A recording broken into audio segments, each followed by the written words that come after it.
Assalamualaikum warahmatullahi wabarakatuh. Perkenalkan, nama saya Nabila Nutriani Saragi, NIM A1C321013. Di sini saya ingin menjawab soal UTS pada mata kuliah Agama 2 yang dengan dosen pengampu Bab Ustadz Muhammad Sobri, SPDI, MPDI. Di sini soal pertama adalah sebutkan rukun iman, Islam dan ihsan. Langsung saja, bismillahirrahmanirrahim. Rukun iman ada 6. Yang pertama adalah percaya kepada Allah, yang kedua percaya kepada malaikat, yang ketiga percaya kepada kitab-kitab Allah, yang keempat percaya pada Rasul, yang kelima percaya pada hari kiamat, dan yang keenam percaya kepada qada dan qadar. Nah, adapun rukun Islam ada 5, yaitu membaca 2 kalimat syahadat, melaksanakan sholat, menunaikan zakat, berpuasa di bulan Ramadan. Yang kelima adalah menunaikan haji bagi yang mampu. Adapun rukun ihsan yaitu makam al-muraqabah, dan yang kedua adalah makam al-musahadah. Selanjutnya yaitu soal yang nomor 2, yaitu membacakan sifat Nabi, sifat wajib dan mustahil bagi Allah dan Rasul. Sifat wajib bagi Allah: wujud, kidam baqo, mukhalafatul hawadisi, qiyamuhu binafsihi, wadaniya kudro iroda, ilmun, hayat sama, basor, kalam, koridan, muridan, aliman, hayyan, sami'an, basiran, mutakaliman.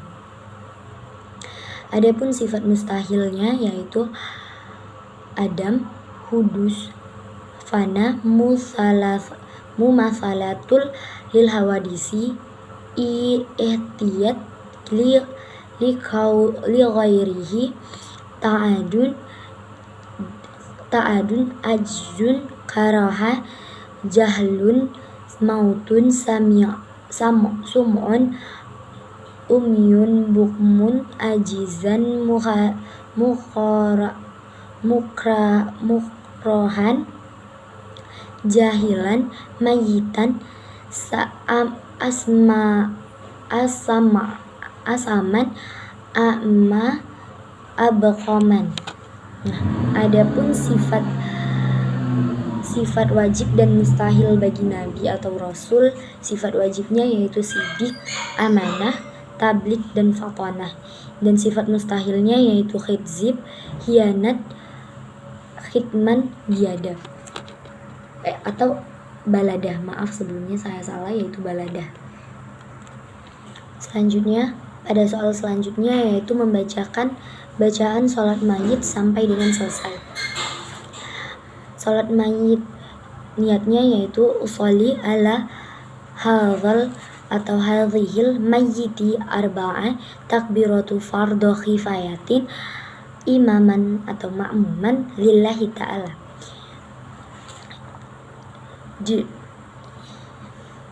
Pada takbir pertama Allahu Akbar, maka kita membaca Al-Fatihah yaitu Bismillahirrahmanirrahim. Alhamdulillahirabbil alamin, arrahmanirrahim, maliki yaumiddin, iyyaka na'budu wa iyyaka nasta'in, ihdinas siratal mustaqim, siratal ladzina an'amta 'alaihim, ghairil maghdubi 'alaihim waladdallin. Pada takbir kedua yaitu Allahu Akbar, kita membaca sholawat yaitu Allahumma sholli ala sayyidina Muhammad wa ala ali sayyidina Muhammad. Pada takbir ketiga Allahu Akbar. Untuk bacaan laki-laki yaitu Allahumma gfirli warhamni war'afini wa'fu'ani. Untuk perempuan yaitu Allahumma gfir lana warhamha wa'afiha wa'fu'anha. Pada takbir keempat yaitu Allahu Akbar, selanjutnya membaca doa Allahumma la tahrima ajrahu wa la taftina ba'daha waghfir lana walahu. Selanjutnya dilanjutkan dengan salam, yaitu assalamualaikum. Kita menghadap ke kanan terlebih dahulu, yaitu assalamualaikum warahmatullahi wabarakatuh, dan selanjutnya kita menghadap ke kiri dengan bacaan yang sama, yaitu assalamualaikum warahmatullahi wabarakatuh. Pada soal yang keempat, yaitu jelaskan akidah Ahlus Sunnah wal Jamaah. Dari beberapa artikel yang saya baca, yaitu Ahlus Sunnah wal Jamaah berkeyakinan dan beriman kepada hari akhir dengan keyakinan yang kuat, pembenaran dan sempurna dengan hari kiamat, beriman kepada apa yang Allah dan Rasul-Nya kabarkan tentang segala hal yang akan terjadi setelah mati. Allah Ta'ala merahasiakan waktu terjadinya hari kiamat kepada hambanya, tetapi Dia memberikan tanda-tanda yang menunjukkan dekatnya kehadiran hari tersebut. Seperti yang kita ketahui adalah tanda-tanda hari kiamat adalah sebagai berikut, yaitu diutusnya Nabi Muhammad SAW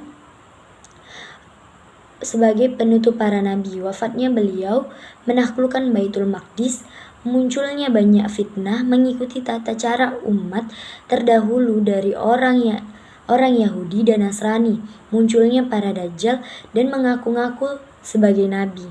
Nah, adanya pemalsuan hadis-hadis dengan atas nama Rasulullah SAW, penolakan sunnah, tidak berhati-hati dalam penukilan kabar, merajalelanya kebodohan, menuntut ilmu dari orang yang tidak memiliki, wafatnya orang-orang alim, terkikisnya sendi-sendi Islam sehingga sedikit demi sedikit Islam dan umat Islam dianggap asing. Yang ketiga, yaitu banyaknya terjadinya pembunuhan berharap mati karena dahsyatnya musibah, banyak terjadi gempa bumi dan penyakit yang mematikan. Jumlah laki-laki tidak lebih banyak dari jumlah kaum Hawa, munculnya para wanita yang berpakaian tetapi telanjang, menyebarkan prostitusi di jalan-jalan. Yang keempat, adanya munculnya alat-alat musik, arak, perzinahan, riba, pemakaian sutera bagi kaum pria, dan penganggapan akan halalnya hal-hal tersebut, terbenamnya salah satu bagian bumi dengan segala yang ada di atasnya, disia-siakannya amanah, memberikan salam hanya kepada orang yang dikenal saja, waktu makin terasa cepat, sedikitnya keberkahan dalam waktu, binatang buas dan benda-benda mati dapat berbicara kepada manusia, banyaknya orang-orang Romawi yang dipatuhi, dan banyaknya peperangan dengan mereka dengan peperangan kaum muslim. Adapun tanda-tanda besar untuk kiamat, yaitu tanda-tanda ini yang menunjukkan dekatnya kejadian hari kiamat. Ahlus Sunnah wal Jamaah mengimani hal ini serta yang tekah dijelaskan oleh Nabi. Di antaranya adalah munculnya Imam Mahdi, keluarnya Al-Masih Ad-Dajjal, dan keluarnya Ya'juj Ma'juj. Dan adapun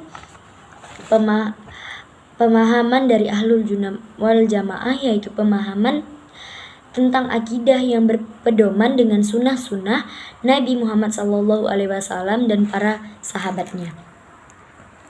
Pada soal yang terakhir atau soal yang kelima, yaitu hubungan Islam dengan ilmu pendidikan. Islam menganggap pendidikan merupakan suatu hal yang sangat penting karena salah satu fungsi dari pendidikan ialah untuk mencetak generasi penerus bangsa dan yang berakhlak baik dan berbudi luhur dengan memasukkan nilai-nilai Islam pada proses pendidikannya. Pendidikan agama Islam sangat erat sekali berkaitannya dengan pendidikan pada umumnya. Pendidikan Islam bertujuan untuk meningkatkan ketakwaan siswa kepada Allah Subhanahu wa taala. Tujuan pendidikan Islam dan yang sejalan dengan misi Islam, yaitu mempertinggi nilai-nilai akhlak. Nah, hubungannya adalah ketika kita beragama Islam, maka secara tidak langsung kita memerlukan untuk mempelajari tentang agama itu sendiri ketika kita memutuskan untuk menuntun suatu agama atau meyakini suatu agama. Dan begitu juga ketika kita ingin mempelajari sesuatu, kita harus tahu apa tujuan kita dalam mempelajari hal tersebut. Makanya Islam dan ilmu pengetahuan itu sangat berkaitan, karena Islam sangat mengacung kepada ilmu pengetahuan, karena pendidikan itu sangat penting gitu. Jadi ketika pendidikan dan Islam tidak sejalan, maka itu akan berpengaruh kepada kehidupan juga. Jadi Islam dan ilmu pengetahuan itu sangat penting untuk kehidupan, karena Islam sangat menuntut para umatnya untuk bisa menguasai ilmu pengetahuan.